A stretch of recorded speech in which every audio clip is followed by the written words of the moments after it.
Questions for the Prime Minister. Question number 1, Mr. Kevin Barron. Mr. Speaker, sir, this morning I had meetings with ministerial colleagues and others, including one with the Emir of Kuwait. I also attended the arrival of the President of the Italian Republic, President Cossiga. In addition to my duties in this House, I shall be having further meetings later today. This evening I shall be attending the state banquet given by Her Majesty the Queen in honour of President Cossiga. Barron. Will the Prime Minister make a next instruction to a minister, one to the Chancellor of the Exchequer, telling him to end the tax dodgers charter that was created by her government and used by her super-rich friends at a cost to the country of some £1 billion a year? Mr. Speaker, my right honourable friends, successive Chancellors of the Exchequer, have reduced tax right across the income range, greatly to the benefit of all people. Perhaps the honourable member will remember that when we took over, the level of income tax, it was up to 83% on earnings. It is now down to 40% on both earnings and savings. Michael Heseltine. Has my right honourable friend had the chance to see the reports in this morning's newspaper that the Saudi Defence Minister, Prince Sultan, is reported as having said that he sees no harm in an Arab country giving to its Arab sister a site, land, or a position on the sea? Will my right honourable friend confirm her understanding that this represents no change in the position of Saudi Arabia, that Saddam Hussein must not gain from his aggression? And secondly, will she confirm her understanding that it is imperative that no signals are sent to Saddam Hussein that the world coalition against him is losing its nerve? Mr. Speaker, I agree totally with my right honourable friend. We have been in touch this morning, and our ambassador in Saudi Arabia was given a formal assurance that Saudi policy had not changed, that Prince Sultan had been misquoted, that Saddam Hussein must withdraw from Kuwait totally and the legitimate government be restored, that compensation must be changed for the damage done, and then we shall have to deal with problems like chemical weapons and biological weapons and nuclear weapons so that this matter does not ever arise again. Neil Kinnock. Mr. Speaker, will the Prime Minister say today that she is completely against the freezing of child benefit? Mr. Speaker, our policy on child benefit was set out in the last manifesto. We have honoured it and shall continue to do so.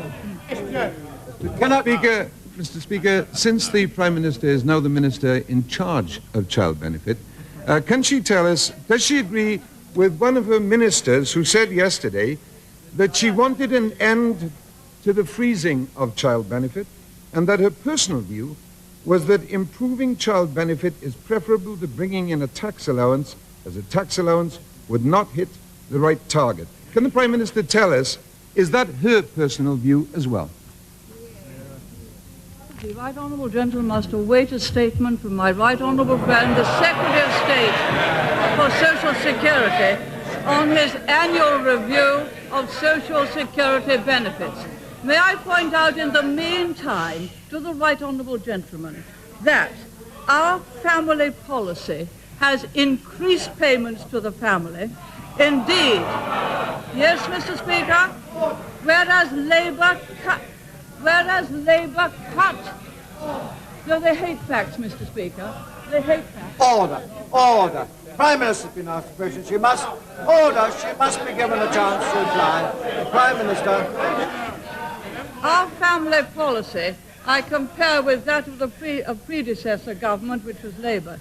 Whereas Labour cut support to the family by 7%, under this government it has increased. It has increased by 27% more than inflation. And for families with young children, our support is among the most generous in the EC. As the right honourable gentleman got it, his government cut support for the family by 7%, We have increased it by 27% more than inflation. But, Mr. Speaker, in her new role in charge of child benefits, surely the Prime Minister doesn't expect us to wait for a statement from the Secretary of State. She could tell us exactly what's going on herself. Or might it be the case, Mr. Speaker, that she's starting to make a bit of a habit of dodging out of responsibility? I'm very pleased that the government which I lead can boast that it has increased family support by 27% more than inflation, whereas his government, in spite of his meaningless words, cut it by 7%. Furthermore, in particular, we have helped the poorer families through family credit, and the poorer families now get 3 times as much over and above inflation as they used to under Labour. I don't wonder why he has to go for trivia. His record is so bad. Riddick! Graham Riddick! Order! Order! Graham Riddick, come on! Loud!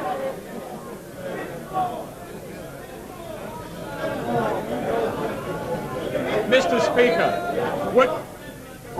Order! Now, come on, let's settle down. That's not an unparliamentary expression. Really? Mr. Speaker, would my right honourable friend care to join with me in condemning those 3 riders, many of whom are on the benches opposite, who are refusing to pay their community charge, and who expect everybody else to pay for their local services for them? Doesn't she think that there is now a case to turn the poll tax into exactly that, and to take the vote away from those people who haven't paid the community charge, and to give it back to them only when they have? Mr. Speaker, may I... Order. Little House, at this rate we make very slow progress. The Prime Minister. Speaker, people who do not pay their community charge must be dealt with by the law. This House passes the law counts or uphold the law. But those who pass the law in this House should be prepared to set an example by upholding it themselves.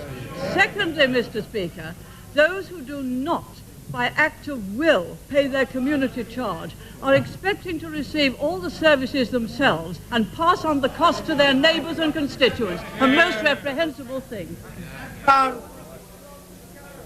The Prime Minister has said that she will not accept the imposition of a single European currency. Does this mean that she will never accept a single European currency, whatever the condition? A single European currency would mean a form of economic and monetary union under which this House gave up control of monetary policy and economic policy. Is the right honourable gentleman's policy to come into this House only in order to denude it of its powers? Michael Lord! Thank you, Mr. Speaker. Is the Prime Minister aware that very many people believe that the A-level examinations are the only true benchmark in our schools now of academic achievement? And will she assure this House that there are no plans whatsoever to alter or undermine that examination? I know of no plans to undermine the most excellent A-level exams, which give us, when our young people go to university, one of the highest rates of achievement of degrees compared with the number who enter anywhere in the world. Tom Penriff, to... Gentlemen, to the reply which I gave some moments ago.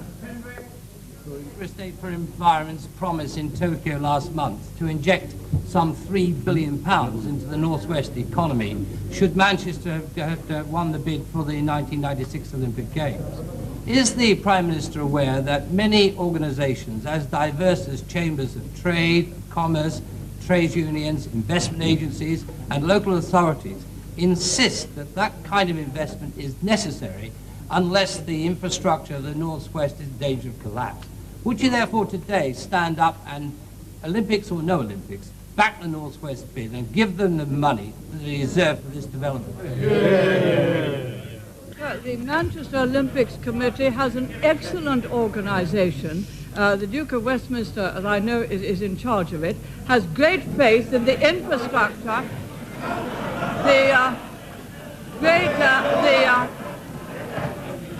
who, if I might say so,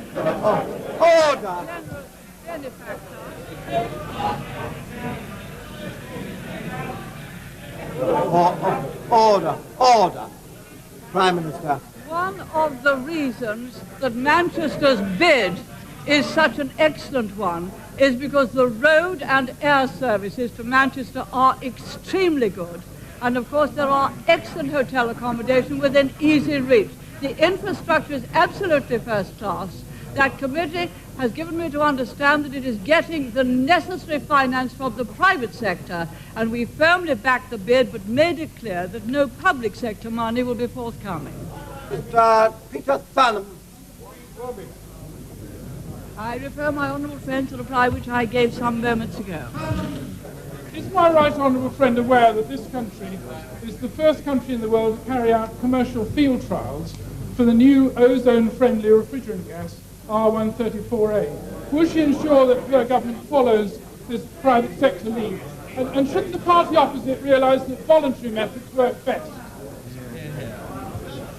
Mr. Speaker, I know that my honourable friend has some first-hand knowledge of this particular matter and that these new gases have in fact been made now, and I understand that ICI is starting up the first commercial plant for the production of these new ozone-friendly refrigerant gases. It is excellent news for this country, and excellent news for the environment and making things ozone-friendly. Stanley Orme. Right honourable gentleman, to the reply which I gave some moments ago. Orme. How can the Prime Minister reconcile the statement made by the Secretary of State for Employment on Sunday that the government now have an incomes policy, particularly for the public sector, based on 7%, whilst chairmen and managing directors and chief executives are getting 30% at the present time? And whilst this country is being robbed of something like $5 billion a year on tax evasion, is this not outrageous? And is it not a case of the lower paid having to pay for the disastrous policies of this government? The government does not have an incomes policy for the public sector at 7% or any other matter. Each part of it must be negotiated separately. That particular 7%, I recall, was given in evidence as the then underlying inflationary pressure, I think it was in regard to the nurses. That figure has no more reference than that it was given as an example of the underlying inflationary pressures at that time. We negotiate each pay claim in accordance with the need to retain and various other factors, and of course affordability of what the taxpayer can himself manage to pay is another factor. Colonel Gregory. Sir, is my right honourable friend happy with the slow progress being made by socialist authorities in respect of competitive tendering such as York?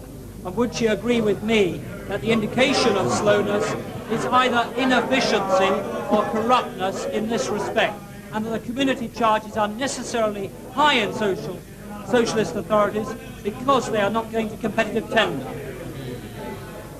Wholly with my honourable friend, competitive tendering leads to more efficient services at lower cost and therefore to lower charges to the community charge payer.